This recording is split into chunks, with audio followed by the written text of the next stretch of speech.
Debat akan saya mulai dalam 3, 2, 1. Assalamualaikum warahmatullahi wabarakatuh. Dewan juri yang terhormat, perkenalkan saya Anas Urbaningrum Isni Maulidina sebagai tim pro dalam MOSI. Dewan ini lebih memilih dunia di mana terapi psikologis berfokus pada menerima penderitaan, bukan mengatasinya. Di sini saya membatasi pada penderitaan bagi mereka yang ditinggalkan oleh kerabat yang meninggal dan yang ditinggalkan berusia 20 hingga 30 tahun serta mengalami prolonged grief disorder atau PGD. Sebelum itu, kita akan membahas terlebih dahulu apa itu prolonged grief disorder atau sering disingkat sebagai PGD. PGD ini adalah gangguan kesehatan mental berkepanjangan akibat kehilangan seseorang yang kita sayangi dan juga ditandai dengan seringkali merasa bahwa dirinya ada yang hilang dari dalam dirinya. Kemudian prolonged grief disorder ini juga mengganggu adanya aktivitas sehari-hari, di mana yang saya fokuskan di sini adalah pada usia 20 hingga 30 tahun yang mana usia tersebut adalah usia aktif bekerja. Sebetulnya gejala pada prolonged grief disorder ini berbeda tergantung dengan usia, jenis kelamin, dan juga budaya. Jadi banyak faktor yang mempengaruhi adanya gejala-gejala munculnya prolonged grief disorder ini. Salah satunya seperti bahwa merasa bahwa dirinya ada sesuatu yang hilang dari dalam dirinya, kemudian tidak percaya akan kematian, menyalahkan dirinya sendiri atas kehilangan tersebut, dan juga perasaan marah akan apa yang terjadi, yang nantinya akan membuat dia sulit untuk bersosialisasi dan juga menganggap bahwa hidupnya sudah tidak lagi berarti. Kemudian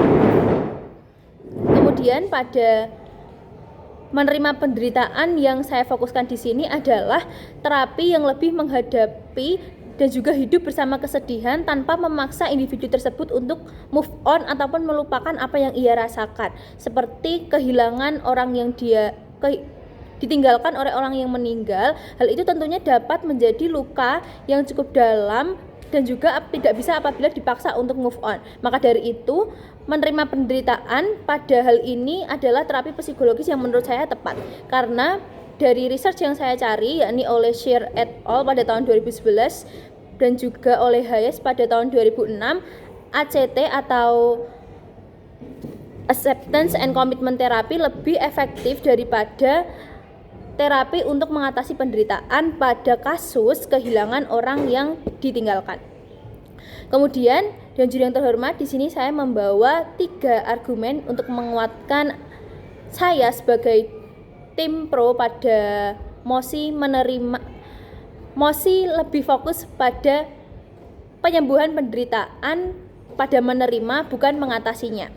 Argumen saya yang pertama adalah prolonged grief disorder ini adalah suatu penyakit ataupun suatu kehilangan, suatu perasaan yang perlu disembuhkan dalam jangka waktu yang panjang.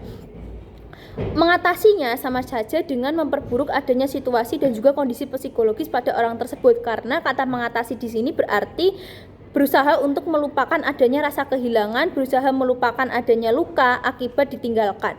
Kemudian hal ini juga tidak memberi ruang bagi individu untuk memaknai kehilangan tersebut. Dia akan terus menjalani hidupnya karena dia mengatasi rasa kehilangannya ini, padahal seharusnya orang yang kehilangan atau orang yang ditinggalkan oleh kerabat yang meninggal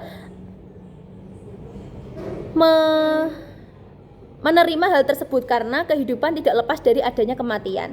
Kemudian apabila tidak diatasi dengan penerimaan tersebut, hal ini juga akan memperdalam luka psikologis orang tersebut karena dia akan merasa, mengapa saya tidak kunjung lupa akan hal ini, mengapa saya terus-menerus mengingat akan adanya peristiwa kehilangan orang yang saya sayangi ini, padahal seharusnya di posisi tersebut dia harus menerima, bukan mengatasi dengan melupakan